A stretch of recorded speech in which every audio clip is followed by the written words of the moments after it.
Do you really know your best friend? Your roommate? Or that sweet girl who just borrowed your laptop? But what if they weren't who you thought they were? In the 10 stories ahead, someone goes missing, someone never sleeps, a door is opened that should have stayed shut.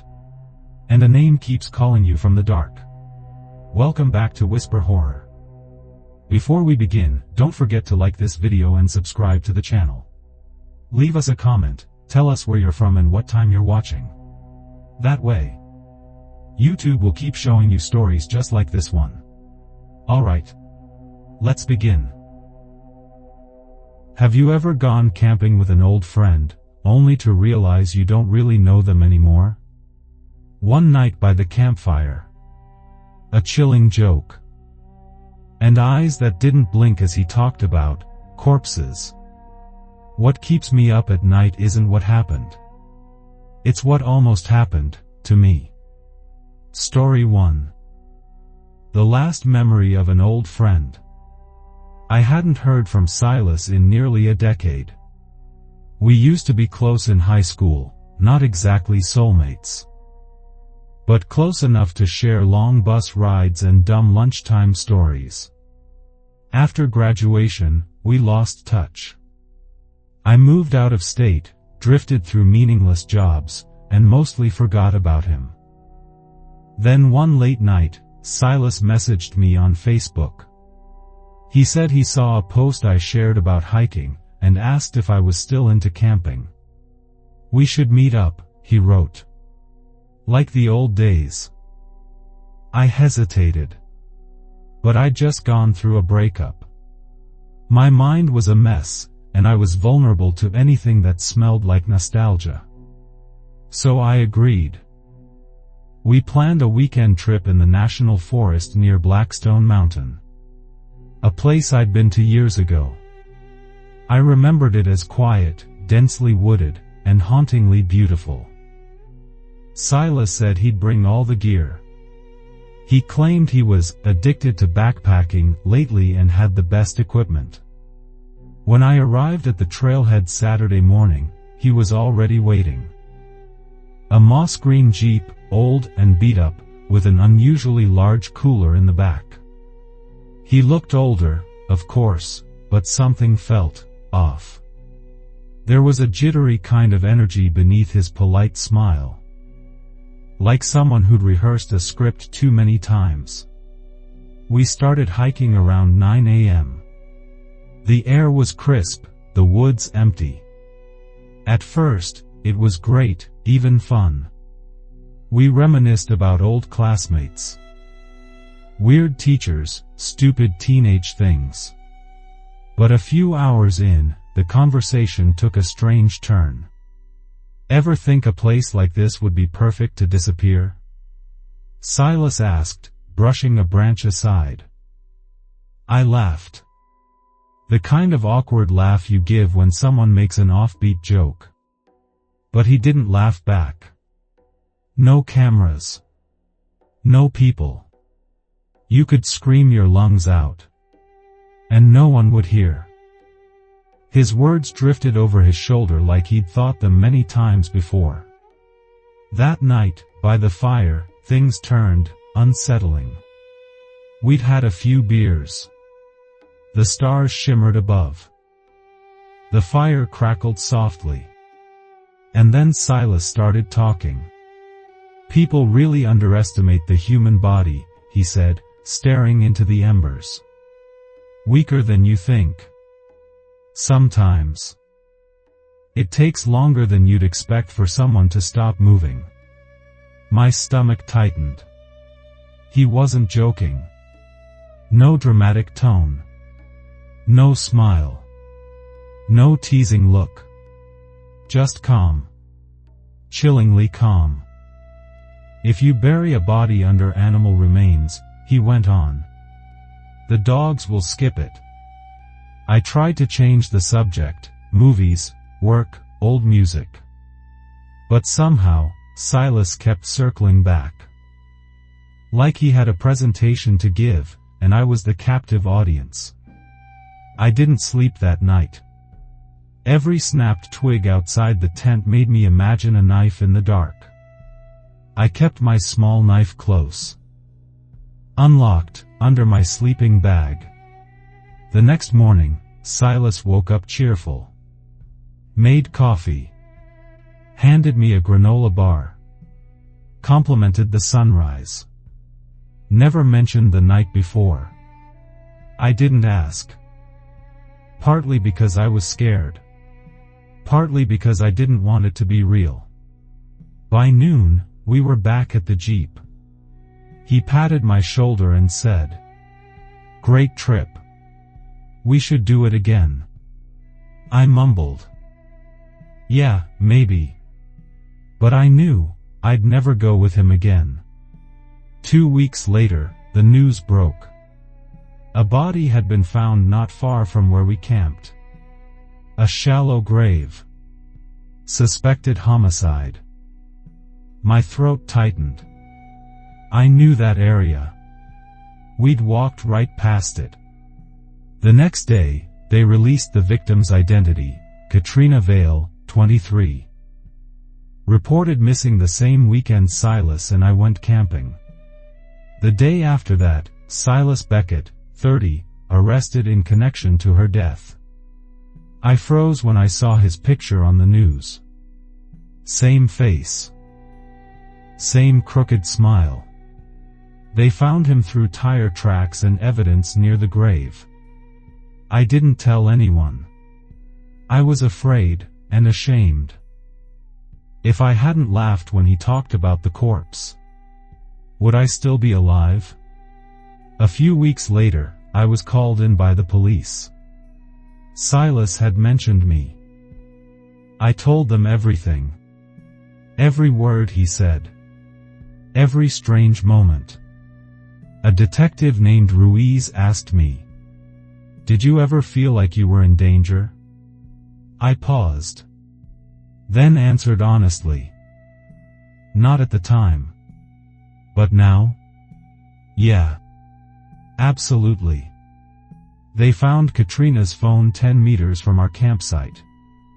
Her last message was sent the day before I met Silas. What does that mean? Maybe she was still alive when he invited me. Or worse. That trip was a rehearsal. Silas never went to trial. He pled guilty to second-degree murder. Got 25 years. No parole for at least 15. No tears. No remorse. Just that blank stare. I sold all my camping gear. Deleted the hiking group. Never went into the woods again. Every night, I dream of that fire. And Silas's quiet voice. You'd be surprised how long it takes for someone to stop moving. The scariest part? It's not what happened. It's how close I was to it. Story 2, a memory that won't erase. A sweet thank you, what could it be hiding? You think you're helping someone struggling in class. But who's really in control? Eyes watching from the webcam. A keyboard typing words that aren't yours. And a quiet friend who's far too quiet. I was a sophomore majoring in computer science at Evansdale University. Decent GPA. Part-time job at the campus coffee shop. Living in a cheap shared apartment. And constantly drained by deadlines. Everything started when I met Marcus Tran. A quiet guy who always sat in the back row of data structures and algorithms. Oversized hoodie. Wore headphones, but never played music. And his eyes, always avoiding contact. One day after class, Marcus approached me. His voice was shaky as he asked if I could help him study for midterms. I almost said no, my schedule was packed. But there was something in his eyes. A real kind of desperation. So I nodded. At first, the sessions were normal. We studied in the library, then moved to the campus cafe. Marcus wasn't great. It felt like he was learning an entirely new language. But he was grateful. Too grateful. You're saving my life. I owe you. I just laugh and tell him not to be so formal. Then one evening, Marcus showed up at my job and handed me a USB stick. My computer's acting up, he said. This is free security software. Could you try installing it on your machine, see if it runs okay? I was stupid. Busy making coffee, in a rush, not thinking clearly. I plugged in the USB. Opened the file, systemdefender_light.exe. A small window popped up. Then disappeared a few seconds later. No message. No icon. I shrugged and texted Marcus, doesn't look like it worked. He replied, oh, no worries. I'll try again. 2 days later. My laptop started acting strange. Touchpad froze. Chrome crashed. Webcam flickered, even when I hadn't turned it on. Then the cursor began moving. Slowly. Deliberately. Like someone was controlling it remotely. My heart pounded. I yanked out the Ethernet cable and shut the laptop off. I knew this wasn't a system glitch. I studied IT. I knew when something was intentional. I booted in safe mode. Ran a virus scan. Nothing. Tried 3 more programs. Still clean. This wasn't a regular malware. Then the nightmare began. My sister called. Crying. There's a photo of you. It's online. I froze. Read it.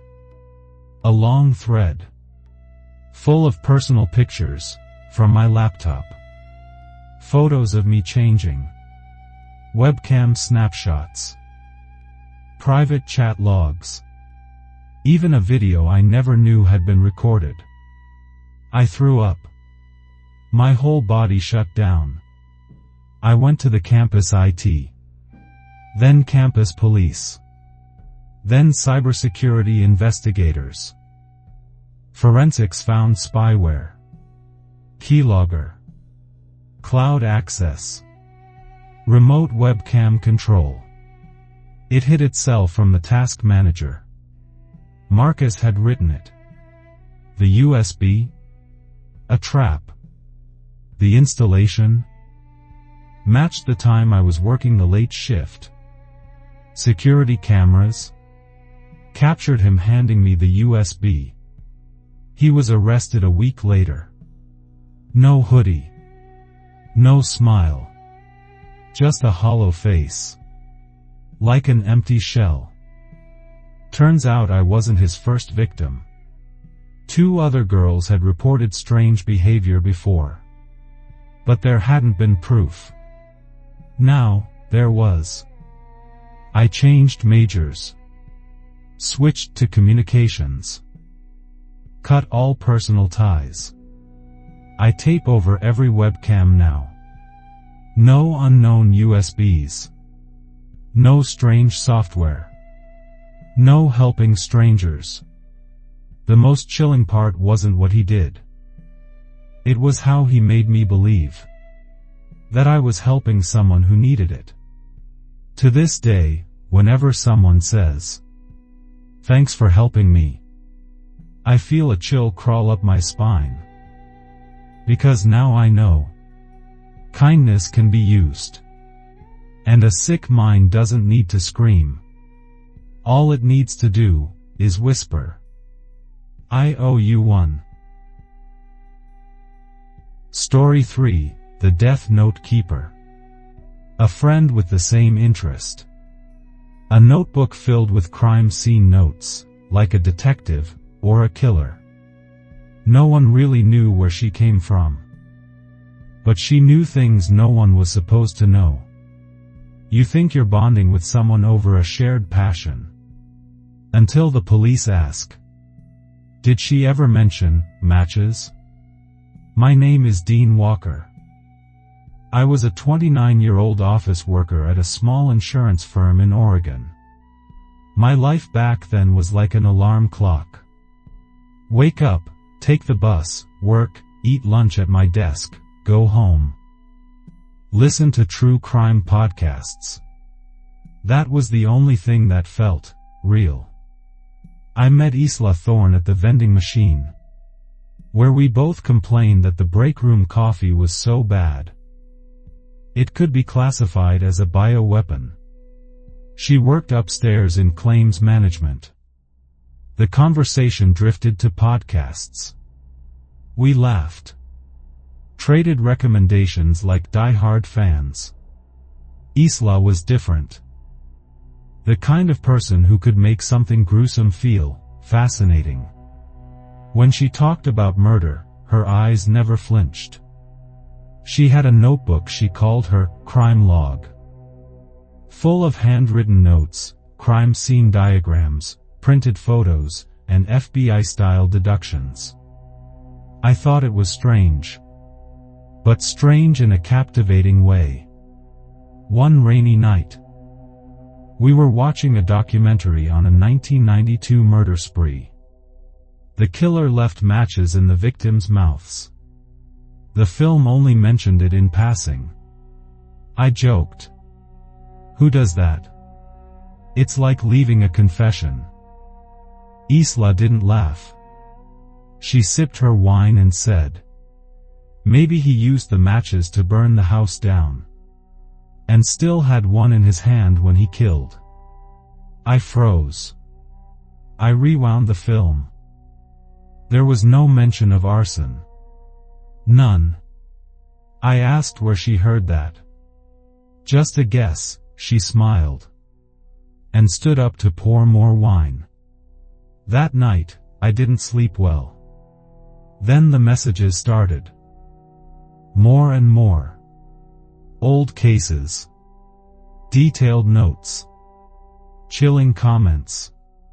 He took her out the back door. Back door. He knew her. No context. No case name. I started avoiding her. Stopped going to her place. Delayed my replies. She didn't seem mad. Just sent texts like, "I've got a new case, it's a good one." I turned off notifications. But the image of that match kept coming back. A week later, a plainclothes detective showed up at work. His name was Detective Hull.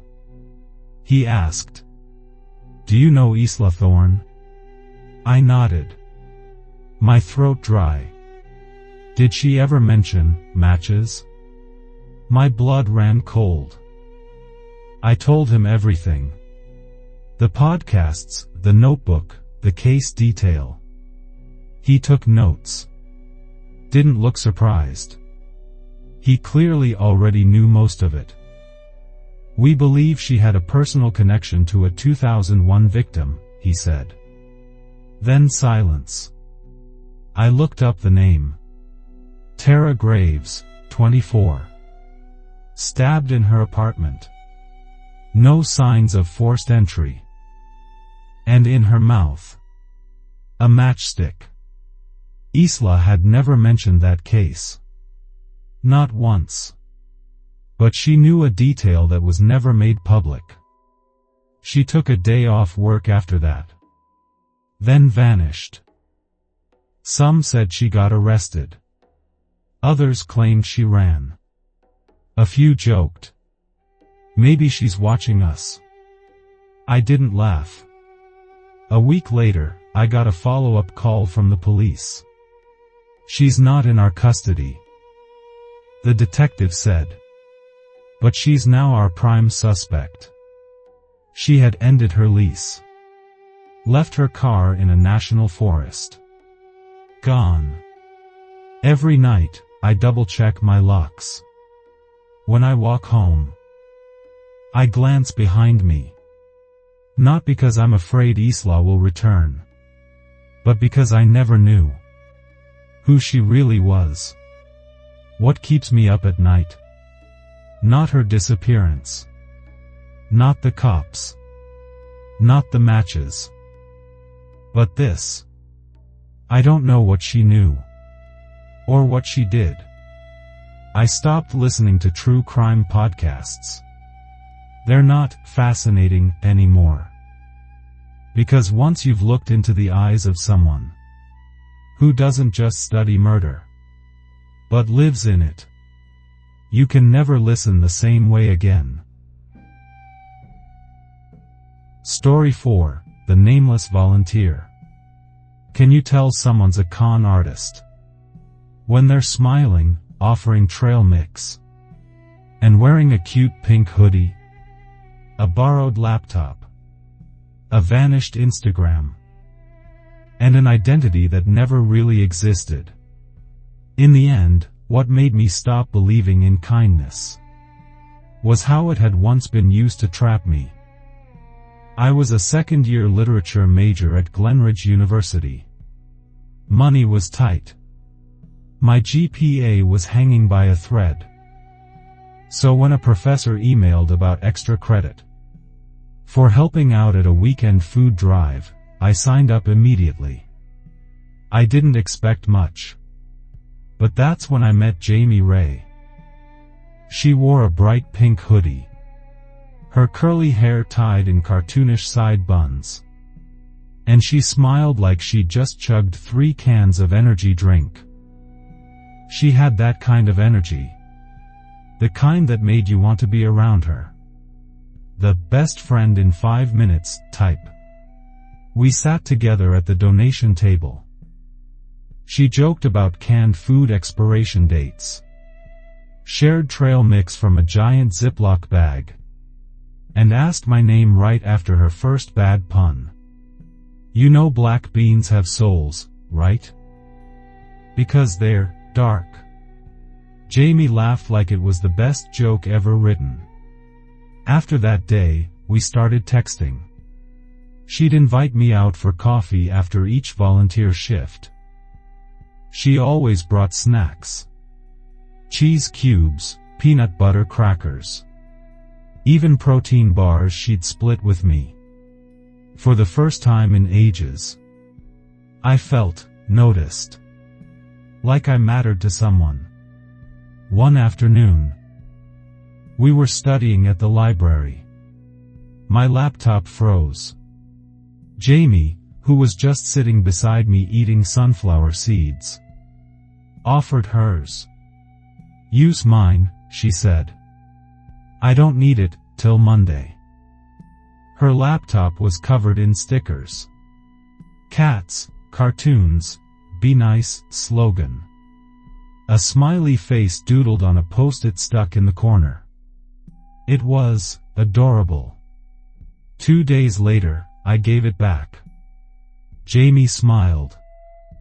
Didn't even check it. Just slipped it into her backpack. A week after that, she disappeared. Instagram? Gone. Her phone? Disconnected. I figured she just deleted social media. Then the bank called. Someone had opened a credit card in my name. They had my student ID, address, and even my school records. I froze. I remembered the laptop. I went to the police. Brought my laptop. The officer asked, "Did you share a computer with anyone recently?" I said, "Yeah. A friend named Jamie, but I don't know her last name." The cop looked at me like he already knew the story. A week later, they called me back. Jamie Ray didn't exist. She'd conned dozens of students like me. At different schools. through volunteer events. Always the sweetest person at the table. Always brought her own snacks. Always generous. Her identity shifted constantly. Riley. Aaron. Lila. But the face was always the same. Same hoodie. Same backpack. Same innocent eyes. They never caught her. The police believed she used advanced fake identities. Temporary emails, burner phones. I had to change all my logins. Apply for new IDs. And freeze my credit. What terrified me most wasn't losing a credit card. It was losing trust. I stopped accepting snacks from anyone. Stopped sharing personal details with new friends. Stopped volunteering. I used to think Jamie was the bright spot in a long streak of boring days. But that light? It was just bait to lure me into the softest trap of all. Kindness. Story 5. The roommate who wasn't. You thought living with someone meant sharing the weight. But what if they weren't someone who needed support, but someone who was watching? A locked room. A box under a desk. And a photo you never knew existed. Of you, asleep. What keeps me up at night isn't that she used to live there. It's that I don't know what she did while I was fast asleep. My name is Naomi. I was a second-year sociology student at Western Cascadia University. After a disastrous first year with a nightmare roommate. A loud, thieving, constantly drunk mess. I didn't expect much when the school paired me with Kyra Sloan. But Kyra was perfect. She was quiet, clean, an amazing cook. Her mac and cheese could make you cry. She was majoring in criminology, which made her feel kind of badass. We watched forensic files together. Joked that if one of us ever murdered the other, the survivor would crack the case instantly. Bit by bit, Kyra became a part of my everyday life. We grocery shopped together. Took turns washing dishes. Grabbed midnight boba when deadlines piled up. She didn't use social media. Said she hated being tracked. Things started to change around month 5. She flinched at door knocks. Once, I found her standing in the dark at 2 a.m. Eyes wide open like she was in a trance. When I asked, she just said she was sleepwalking. Then she missed rent. I texted. No reply. Called. No answer. Her door was locked. But her laptop and backpack were gone. I waited 2 days. And then, against everything I believed in, I used a hairpin to unlock her door. The room was almost empty. Closet bare. Shelves cleared. The faint smell of disinfectant. Under the desk, I found a sealed shoebox. Inside were over 10 fake IDs, all her photo, different names. Cash. Unlabeled debit cards. And photos. Of me. So many. Me cooking. Reading. Sitting at my laptop.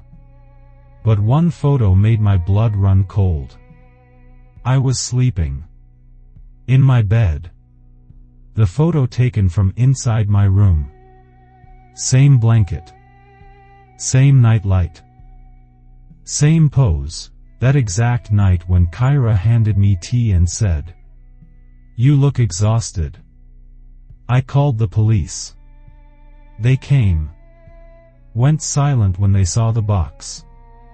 Then asked, "Have you ever eaten or drunk anything she gave you?" I couldn't answer. I felt sick. They searched records. No one named Kyra Sloan existed. Her ID? Fake. College admission? Fake. Emergency contact? A dead number.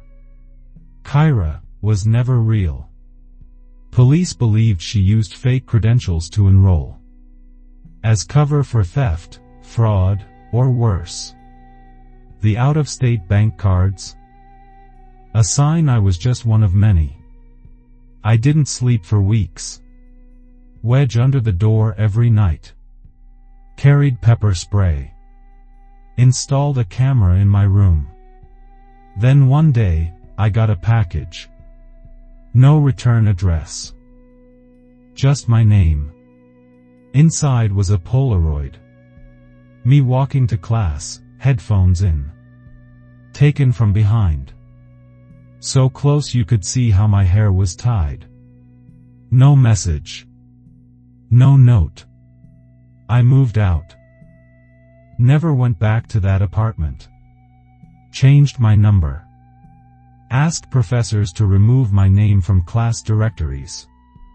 Avoided anyone who seemed too nice. One night, I had a dream. Kyra stood at the foot of my bed, staring at me. She said, "I was never your roommate. You just imagined me." I woke up sobbing. The police never found her. I never learned her real name. But I know one thing. What keeps you up at night isn't the bad thing that happened. It's the fact that you once let that bad thing in. Shared dinner with it. And called it your friend. Story 6, The Guest in the Shadows. Have you ever let someone crash at your place out of pity? Thought you were the only one who'd done it? She walked out of your house with an empty smile and whispered coldly, "I only take from people who have something to lose." The scary part wasn't that she stayed with you. It's that you didn't realize what you'd lost. Until it was too late. My name is Leo. A sophomore at Southern Willow College. A small liberal arts school in North Carolina. It was Halloween weekend. The house I shared with 2 roommates was completely empty. They'd gone home to visit family. I stayed behind. Alone. That night, I was editing a midterm paper. Surrounded by wind howling outside. And the tap-tap-tap of my keyboard. When I got a message from a name I barely remembered. Maya Ellison. We went to the same high school. Weren't close. All I recalled was a quiet girl who liked to draw. Always wore oversized sweaters. And had tangled headphones. Her message was short. "Sorry to bother you. But, can I crash at your place for one night? I'm in some trouble." I asked why. She said she just left an abusive boyfriend. Didn't want to stay at a hostel in case he tracked her. She said I was the only person she thought of. I hesitated. But compassion won. She showed up an hour later. Hair messy, just carrying a cloth tote and a hoodie. She sat quietly on the couch. Didn't ask for food. Didn't ask to charge her phone. Didn't say much. Almost like she already knew her way around. I figured it'd be one night.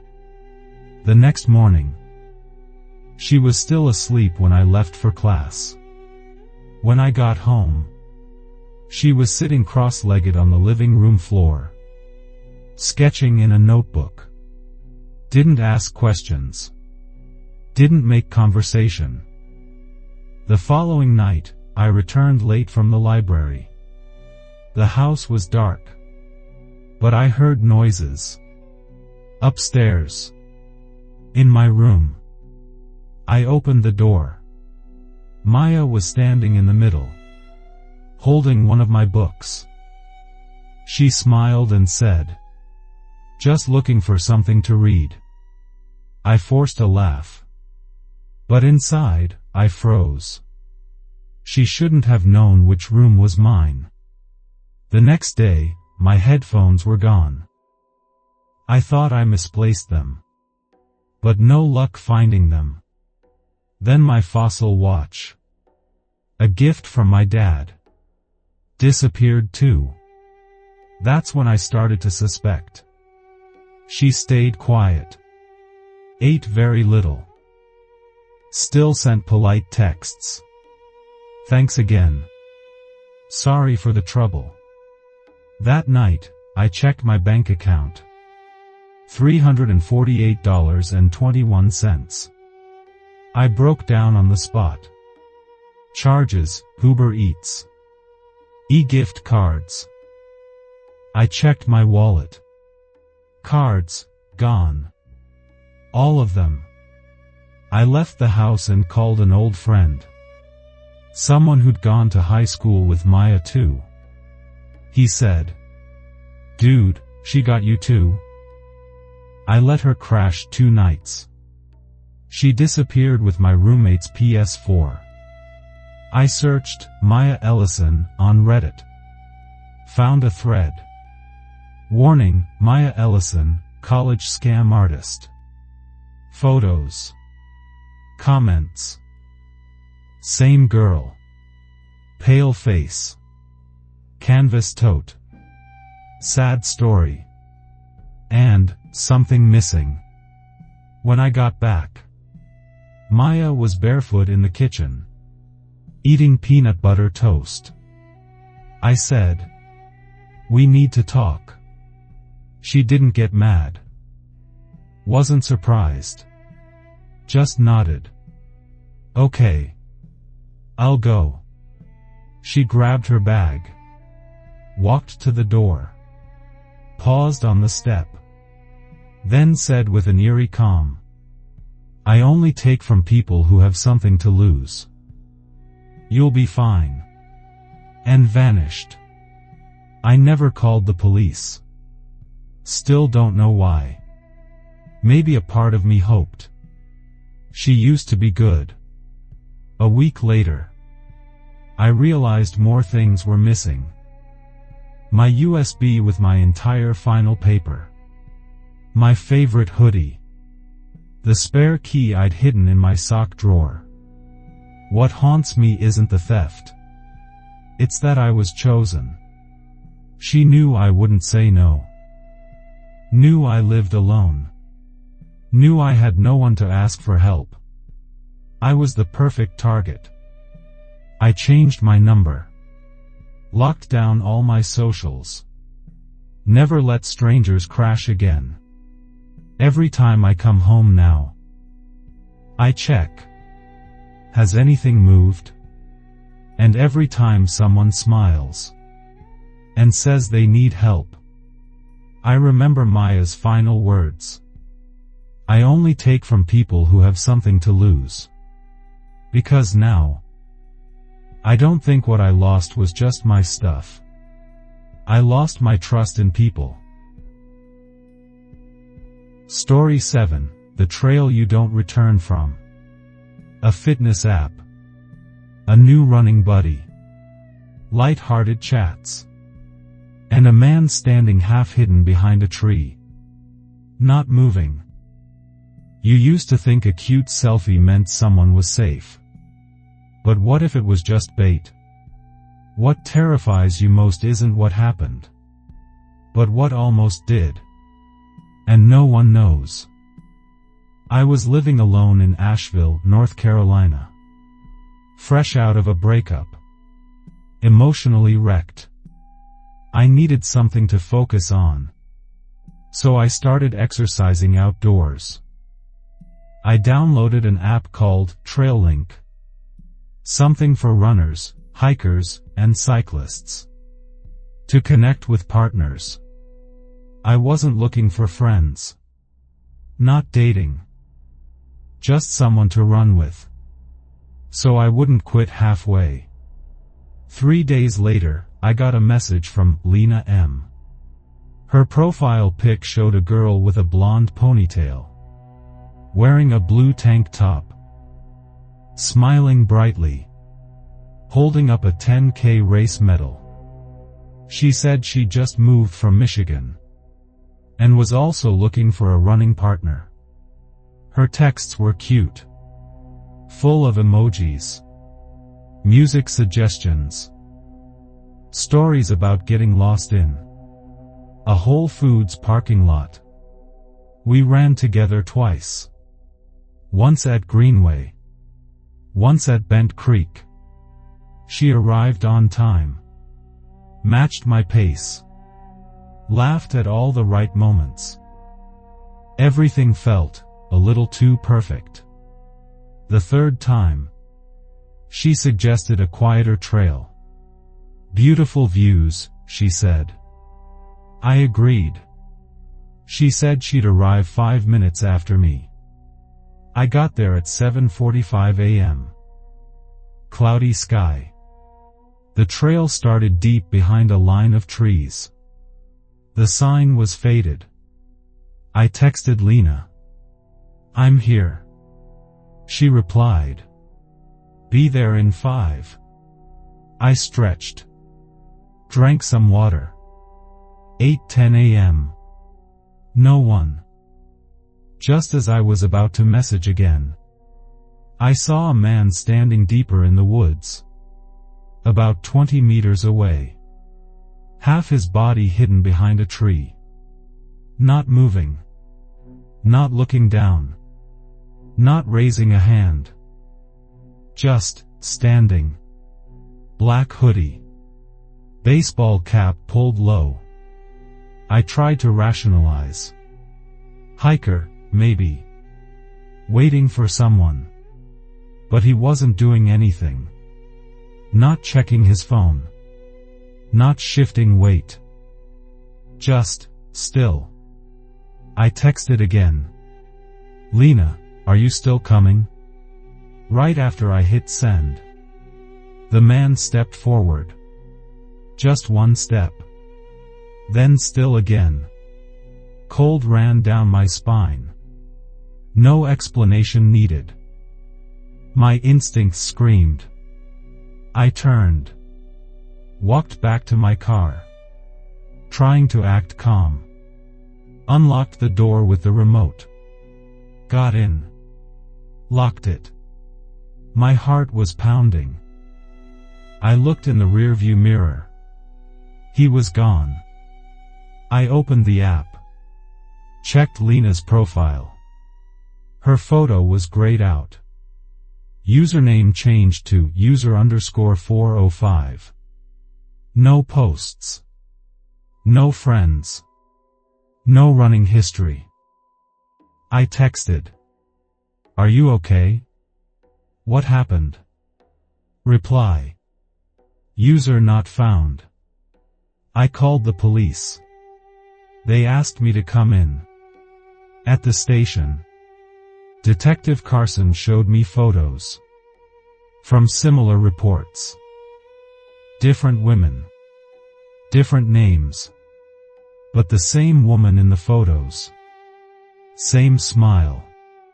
Same profile style. Same pattern.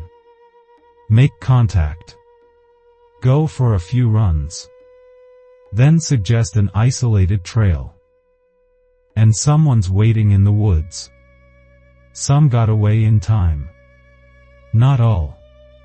One case. Carson didn't give details. Didn't end well.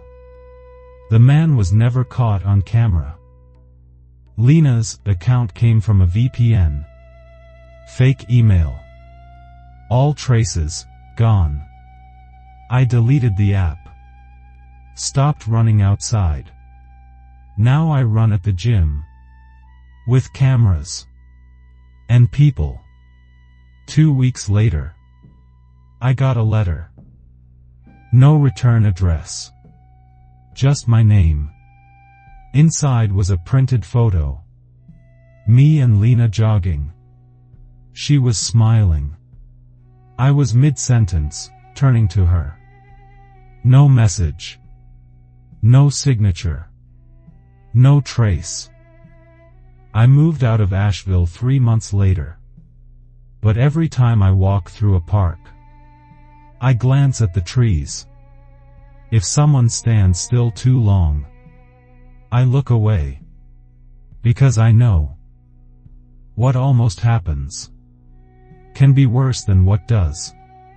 If I'd walked into that forest that day, no one might have known I ever existed. And all that would remain: a deleted chat, a vanished account, and someone still waiting for someone to trust them. What happens to a mind that never dreams? If your neighbor never turned his lights off, not once in 5 years, would you dare ask why? Some people fear death. Others fear what comes before it. The night you don't fall asleep, because something is waiting on the other side. Story 8, The Man Who Never Slept. I moved into apartment 4B with a mattress, a coffee table, and a pile of unopened grief. My sister had died 3 months earlier in a boating accident. Her body was never found, and I needed distance from everything familiar. The city was loud, faceless, and ideal. On my second night, I noticed the light across the hall was on. Apartment 4A. Warm, pale orange through frosted glass. I thought nothing of it. Then I noticed it again the next night. And the next. And every night after that. At 3:17 a.m., when I got up gasping from another dream about my sister's hair floating in black water, the light was still there. No flickering. No pause. Just that steady, unnatural glow. Weeks passed. I tried to ignore it. But insomnia has a way of making you sensitive to patterns. And that light, that constant light, began to press on me like a thumb on a bruise. One day, I saw the tenant. He was standing in the hallway, barefoot, wearing slacks and a perfectly pressed white shirt. His eyes were gray, but not pale, more like static. Like storm glass before a shatter. "Hi," I offered. "I'm Josh. Just moved in." He nodded. "Marin." His voice was quiet, as though every word had to be measured for weight. I tried to be casual. "So, I've never seen your lights off. Must be a night owl, huh?" He tilted his head. "No. I just don't sleep." I chuckled. He didn't. "Insomnia?" I asked. His voice was almost kind. "No. I literally don't sleep." He went inside. The door clicked. The light remained. The next morning, my doormat was gone. A petty theft, maybe.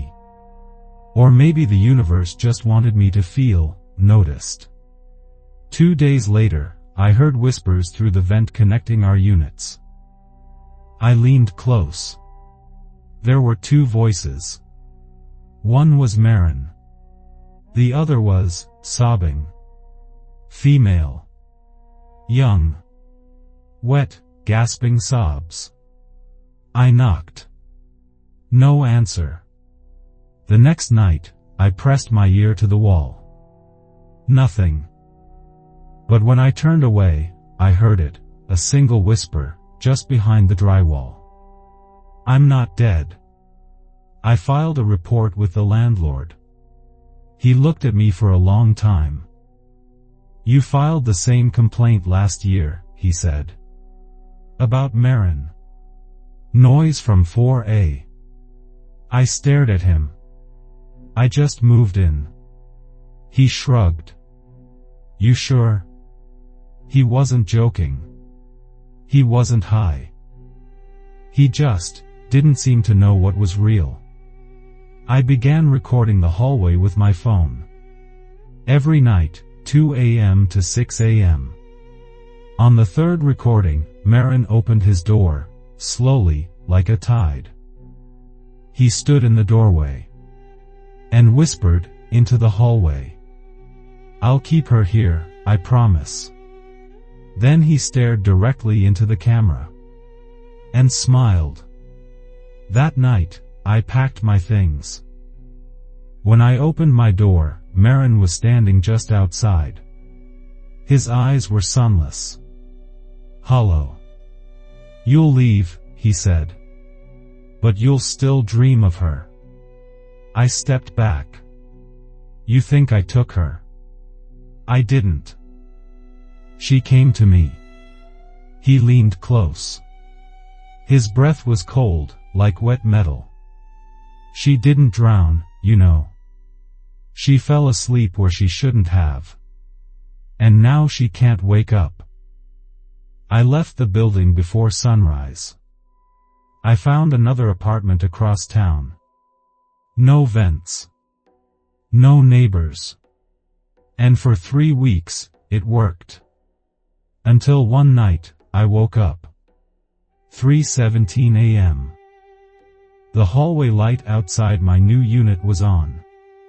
And I heard her voice, my sister's voice, whispering through the wall. I'm not dead. But I can't leave. What if every time the bell rang, something returned from the other side? She didn't hear the bell the night her husband died. She hears it now, every night at 2:06 a.m. Grief opens doors. Guilt leaves them unlocked. Story 9, The Bell in Apartment 6D. Nora Lemieux had lived in Apartment 6D for 32 years. Her husband, Henry, died in the bathroom 5 years ago, slipped while brushing his teeth, hit the porcelain edge of the tub. The sound, she said, was like a thick branch breaking. What the building didn't know, or chose not to remember, was that Henry died at 2:06 a.m. Nora hadn't slept through a night since. The bell above her door, a small brass thing from Vienna, gifted by Henry on their honeymoon, had hung there, unmoved, for years. Until the week of her 72nd birthday. The first night, it rang once. Just once. At exactly 2:06 a.m. She jolted upright in bed, heart roaring. But no one was at the door. No wind. No tremor. Just the soft hum of the fridge. The second night, it rang again, 2 notes this time. Higher. Faster. She turned the hallway light on and whispered, Henry? Silence. By the 5th night, the bell had developed a rhythm. Always at 2:06 a.m. Always when she was between waking and dream. She began to dread the sound, and yet, long for it. It reminded her of his cough. The way he used to hum old radio jingles when cooking. His warm socks on the radiator. She didn't tell anyone. Not even her niece, Claire, who called twice a week. You need people, Auntie, Claire said. Not ghosts. I have Henry, Nora answered, and meant it. The bell continued. Now accompanied by small sounds. The shuffle of footsteps behind the door. The creak of floorboards that hadn't creaked in years. She started leaving the door unlatched. I just want to see you again, she whispered. On the 11th night, she found wet footprints on the kitchen tile. Just 2. Bare. As if someone had stepped in from the fog. She smiled and made tea for two. Then the scratching began. Not on the door. From inside the walls. Slow at first. Curious. Like a cat. Then stronger. Clawing. Hungry. The bell stopped ringing. Claire came by unannounced one afternoon and found the apartment dim. Nora sat by the door, whispering to it. "Claire," she said softly, "don't open it." Claire asked, "What's behind it?" Nora smiled. "I don't know yet. But he's almost made it all the way through." That night, Claire stayed over. At 2:06 a.m., the bell rang, once. Then again. Then 7 times. So fast it sounded like teeth chattering. Claire screamed as the doorknob turned on its own. She dragged Nora into the bedroom and shoved the dresser against the door. "You need help," Claire sobbed. "This isn't Henry. This is something else." Nora stared at her, eyes flat and cold. "He's been gone 5 years. I didn't ring the bell. I answered it." Claire left the next morning. She called adult services. Filed a report. But when the city came to check 3 days later, the apartment was empty. No Nora. No note. Just the bell, swinging gently in the still air, and a pair of socks, damp and warm, placed neatly by the door. The tenants never speak of the basement. Not because they don't believe in it, but because they do. One girl went missing. 2 more heard voices calling their names from the furnace room. The silence isn't empty. It's waiting to be filled. Story 10, The Silence Below Alder Street. There is a building on Alder Street, just past the pharmacy, where rent is cheap and leases are month to month. People rarely stay longer than that. Not because of crime, or cockroaches, or mold. Because of the silence. In the basement. Apartment 1A was the last place Claire Eastman could afford. She was a grad student with a thesis on post-war American grief culture and an unpaid internship at the city archives. The building was quiet, unusually so. No music, no footsteps above. No shouting. Just a low, muted pressure in the air, like holding your breath underwater. It wasn't until her second week that she learned about the missing girl. Her name was Lily Ahn. Lived in 2B. One night, she went to the basement laundry room. Never came back. No signs of struggle. No security footage. Just vanished. Cops said she probably ran away, the neighbor in 3C told her. But Lily left her inhaler. No one runs away without their lungs. Claire nodded, pretending it didn't scare her. But it did. 3 days later, Claire went downstairs to do laundry. The hallway was narrow. Pipes dripped. The walls sweat. The furnace room was sealed with a rusted door.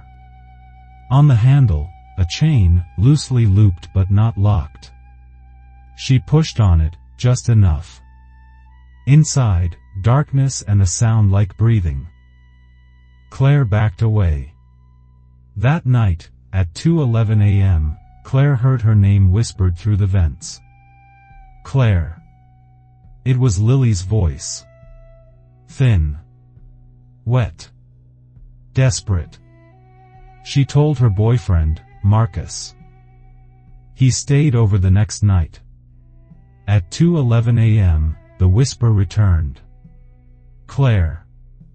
But this time, Marcus heard it too. And something else. A low, childlike giggle. They reported it. The landlord, an older man with sunken eyes, shrugged. "Don't mess with the furnace room," he said. "That door was sealed for a reason." Claire asked, "What's down there?" He paused. Then said, "Silence," and walked away.